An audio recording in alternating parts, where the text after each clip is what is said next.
चाहिँ म जामाचु हाइक जाँदैछु। माछा पोखरीसम्म चाहिँ म बसमा आएँ। त्यहाँदेखि चाहिँ म फुलबारी गेटतिर हिँडेर जाँदैछु। मेरो हाइक सुरु भइसकेको छ अनि आजको यात्रा चाहिँ मेरो एक्लै नै छ भनौँ। मान्छेहरू त टन्नै हुने रहेछ, यहीँदेखि टन्नै मान्छेहरू भेटिसकेँ मैले बाटोमा, म मात्रै एक्लै छु।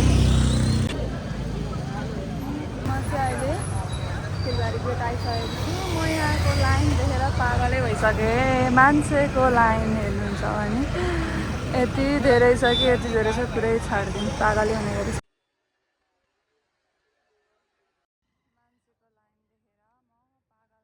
ए उभिँदा यस्तो धेरै भिड छ जामाचु जाने।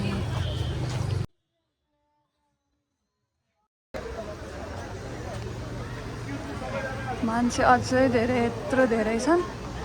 म पनि बसेँ 1-1.5 घन्टाको लाइनपछि बल्ल मैले टिकट काटेर चेकिङ गरेर बल्ल पास भएँ। अहिले चाहिँ ठ्याक्कै 8:35 भयो।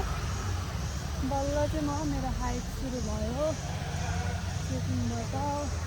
त्यहाँ फुलबारी गेटबाट चाहिँ बल्ल मेरो हाइक सुरु भयो। मान्छे त यस्तो धेरै छ कि यस्तो धेरै वक्क लाग्ने क्या। पल्ली होलिडेको दिन त आउनै नहुने।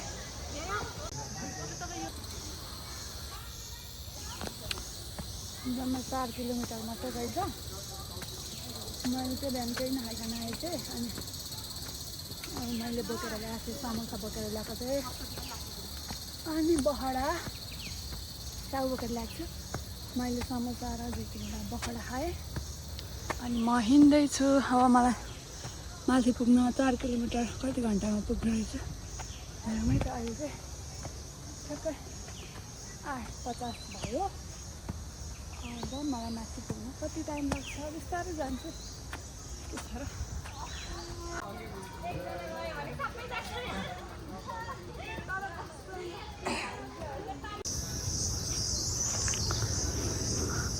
अहिले चाहिँ म माथि आइसकेँ। हिँड्दै कस्तो क्या मान्छे कति धेरै हो क्या। म त झ्याउ लागेर आइसक्यो कस्तो छ।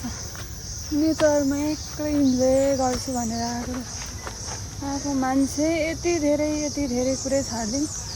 त्यो पल्ली होलिडेको दिन त नहिँडे नि हुने रहेछ क्या। हाइकरतिर त मान्छे यति धेरै हुँदो रहेछ, आफ्नो पर्सनल स्पेस नै नपाउने क्या। अब चाहिँ मान्छे जान्छन् अनि हिँड्छु, भनेको त यति ग्रुप हल्ला गर्दै बसिरहेको हुन्छन्। झ्याउ लागेर आइसक्यो भने यहाँ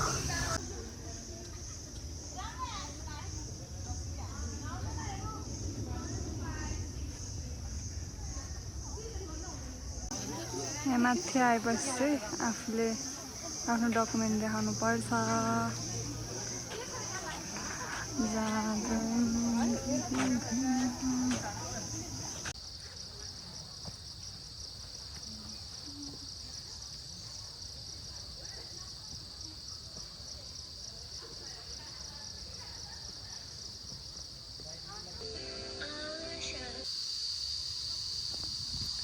चेक पोइन्टदेखि अलिकति माथि आएपछि चाहिँ यहाँनिर चाहिँ जस राम्रै छ भनौँ न ठाउँहरू बस्ने।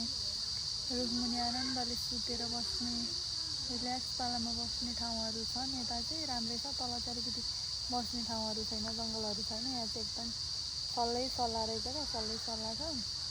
आनन्दले चिल पारामा बस्न पाइन्छ। ग्रुपिङहरू आएर ड्राई पिकनिक खानेहरू जस्तो ठाउँहरू पनि छ। यहाँ धेरैजना ग्रुपहरू हुनुहुन्थ्यो, बसेर चिल गरिरहनु भएको थियो। जस राम्रै रहेछ ठाउँ चाहिँ, आउनुपर्छ। हेलो गाइस, म चाहिँ जामाचु हाइकको बिच बाटोमा छु। माथि चेक पोइन्टदेखि अलिकति माथि आएपछि सल्ला गाडी छ। अनि त्यहाँ चाहिँ आनन्दले रुखमुनि बसेर चिल पारामा बस्न सकिन्छ। म चाहिँ यहाँनिर आनन्दले बसेँ, 1-1.5 घन्टा नै बसेँ। अब चाहिँ हिँड्छु। मान्छेहरू त यति धेरै छन्, तर पनि ठिकै छ होइन, यस्तै हो, जानुपर्छ सबैजना।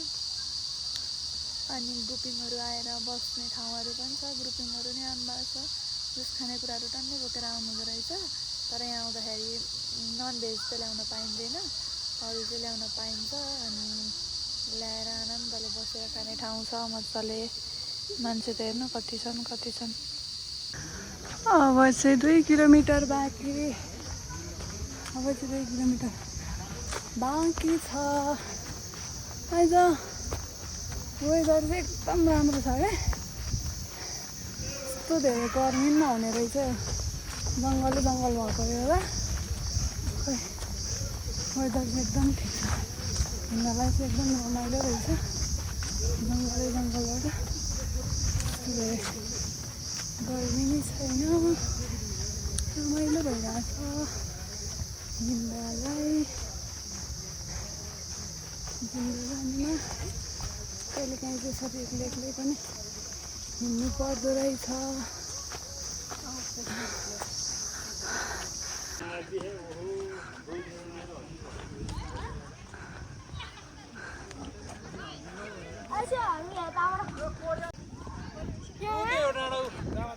म चाहिँ माथि डाँडामा आइपुगेको छु। यस्तो छ यहाँ डाँडा चाहिँ, मजाले घाम लागेको छ भने मजाले बसेर यहाँदेखि कपन गुम्बा देखिँदो रहेछ। त्यो कपन गुम्बा हो जस्तो लाग्यो मलाई होइन। हावा चलिरहेको छ मजाले। वेदर चाहिँ आजको एकदमै राम्रो छ वेदर चाहिँ, हावा चलिरहेको छ मजाले।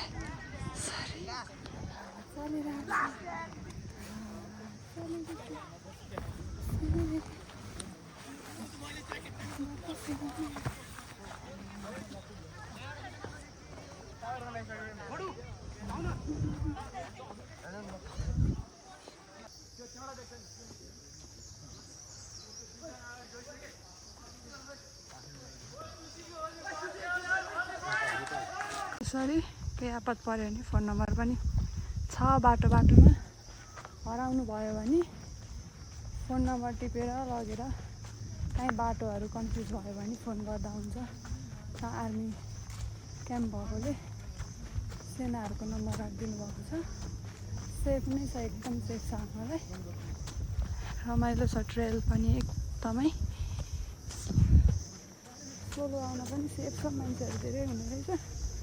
त्यस्तो डराउनु पर्ने केही छैन। एउटा मैले देखेको भनेको बाँदर हो, अरू त केही पनि देखिँदैन यहाँ जङ्गलमा, केही पनि छैन अरू त।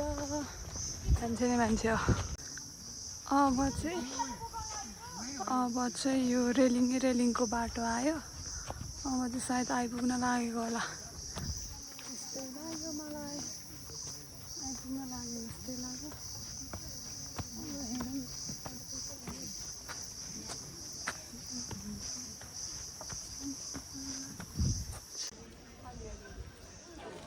फाइनली आजको डेस्टिनेसन जामाचो हाइट आइपुगिसकेको छु म चाहिँ। यहाँनिर चाहिँ यस्तो छ होइन, माथि टावर छ। मान्छे छन् क्या, आज यस्तो मान्छे छन् कि जताततै झ्याउ लगाउँछ। आइपुगिसकेको छु म जामाचो हाइटमा। अब यहाँनिर बस्छु एकछिन, सबैले खान्छु आनन्दले। छ यहाँबाट चाहिँ काठमाडौँको भ्यू मजाले देखिन्छ क्या। यस्तो आजको वेदर चाहिँ राम्रो छ, तर कस्तो भ्यू चाहिँ देखाएर हिँड्छ यार मजाले।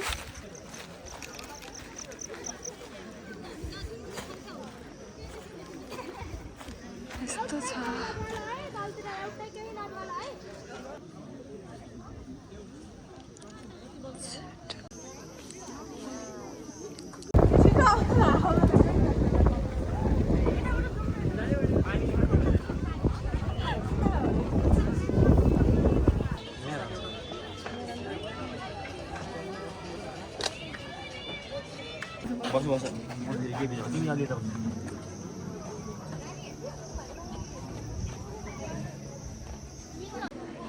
चाहिँ जामाचो गुम्बा हो, त्यहाँ भ्यू टावर छ अनि नेपाल तामाङ गुम्बा।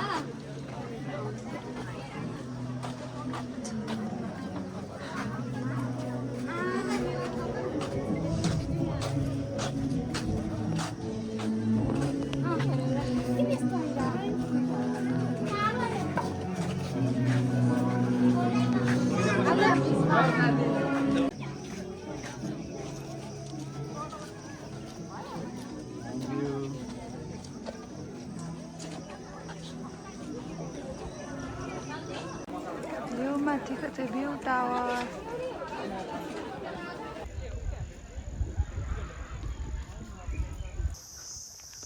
ठ्याक्कै अहिले चाहिँ 2:02 भयो। म चाहिँ पुगिवरी पनि आधा बाटोमा आइसकेको छु। मान्छे नै मान्छे क्या, मान्छे यति धेरै छन् कि मान्छे, अनि त्यही भएर झ्याउ लाग्यो क्या मलाई त। अलिकति शान्त भयो पो। अब यस्तै हो, नजिकैतिर त आएको त यस्तै नै हुन्छ। अनि लगभग म माथि पनि 1 घन्टा जति बसेँ। चटपटे खाएको, फेरि यस्तो पिरो बनाइदिन्छ कि चटपटे पनि अजिना र पिरो मात्र। खाएर एकछिन बसेर म बाटो लागिहालेँ।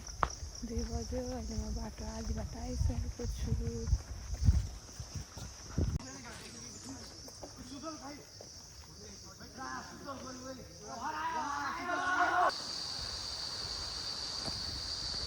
अहिले चाहिँ 2:15 भयो। म चाहिँ माथि पुगेर पनि आधा बाटोमा नि धेरै तल झरिसकेँ। अब लगभग 1.5 किलोमिटर होला। जम्मै माथि चढ्न चाहिँ तपाईँहरूलाई बिस्तारै जानुभयो भने 3 घन्टा जतिमा चाहिँ पुगिन्छ। अनि सोलो हाइकको लागि पनि एकदमै बेस्ट छ। तर यो शनिबार अनि पब्लिक होलिडेको दिन चाहिँ अलिकति सोलो पिस नेचर अलिक शान्त खोज्नुहुन्छ भने चाहिँ नआउनु नै भन्छु। मान्छे यति धेरै हुन्छ कि यत्रो धेरै हुन्छ, मलाई त मेलामा गए जस्तो फिल भइरहेको थियो। म चाहिँ अनि बिसाउँदै गएँ। सानो बाबु पनि छ। बाबु तिमी कोसँग आएको हो? तिमी पनि एक्लै आएको हो? ए किन एक्लै हिँडेको त? अनि डर लागेको छैन? त्यस्तो छ। यहाँ भाइ पनि एक्लै हिँडिरहेको छ, म पनि एक्लै हिँडिरहेको छु। रमाइलो छ। अहिले चाहिँ अलिक मान्छे कम नै छन्, किनकि कोही भर्खर चढ्दैछन्, कोही झरिसके। यहाँनिर त थरीका छन्। यस्तो छ ठाउँ चाहिँ। रमाइलो छ एकदम। नेचर इन्जोय गर्नको लागि चाहिँ बेस्ट नै छ। काठमाडौँ नजिकै होलाबाट बाहिर काहीँ शान्त ठाउँ जाऊँ भने चाहिँ ठिक छ ठाउँ चाहिँ होइन। तर बिदाको दिन चाहिँ यस्तो धेरै हुँदो रहेछन्। अरू हाइकमा त मैले यस्तो धेरै देखेको थिएँ। यसमा त आज त खै 2-3 हजार मान्छेको लागि। अहिले म तल सोध्छु कतिजनाको इन्ट्री भयो, अनि थाहा हुन्छ।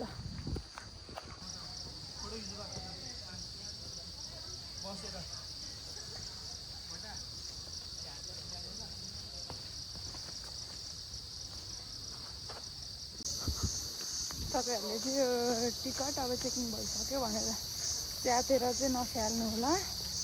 आउँदा जाँदा नै यहाँ बिच बाटोमा एक ठाउँमा चेकिङ हुन्छ, अनि तल पनि टिकट देखाउने, अनि आफ्नो आइडेन्टिटी कार्ड राखेको हुन्छ। अनि आइडेन्टिटी कार्ड लिने, यसरी च्यातेर चाहिँ नफ्याल्नु, यसरी गोजीमा बोकेर राख्नु। अनि ठाउँमा चेकिङ हुन्छ, त्यहाँ देखाउँदै हिँड्ने है त गाइस। म ओह्रालो झरिरहेको छु। यसरी बाटोमा चाहिँ फोहोर चाहिँ नफालिदिएको भए हुन्थ्यो। आफूले ल्याएको सामान पनि बोक्न नसक्नेले किन हाइक आउनु हो? खाने ओर्ने अनि यसरी फालेर त भएन नि त, फोहोर भयो नि त। यति बोकेर यो भोरी बोकेर ल्याउन सक्नेले गोजीमा हालेर यति खोल लान सकिँदैन त। यसरी फोहोर चाहिँ नफाल्ने क्या। आफ्नै ब्यागमा बोक्नु ल्याउने लगेर तल डस्टबिनमा फ्याल्ने हो नि त। यसरी मान्छेले सबै फोहोर फालेको।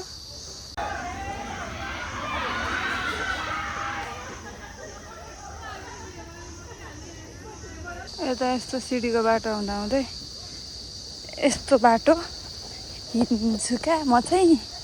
यस्तो यस्तो यस्तो यस्तरी यस्तो गर्दै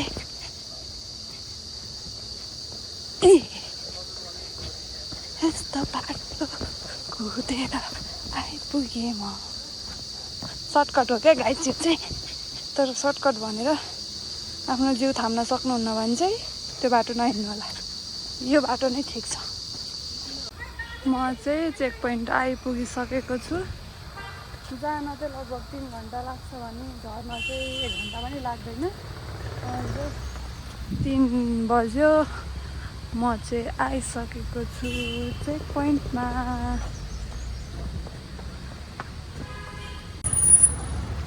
मैले चाहिँ मेरो आइडेन्टिटी कार्ड लिएर यहाँबाट बिदा भइसकेको छु।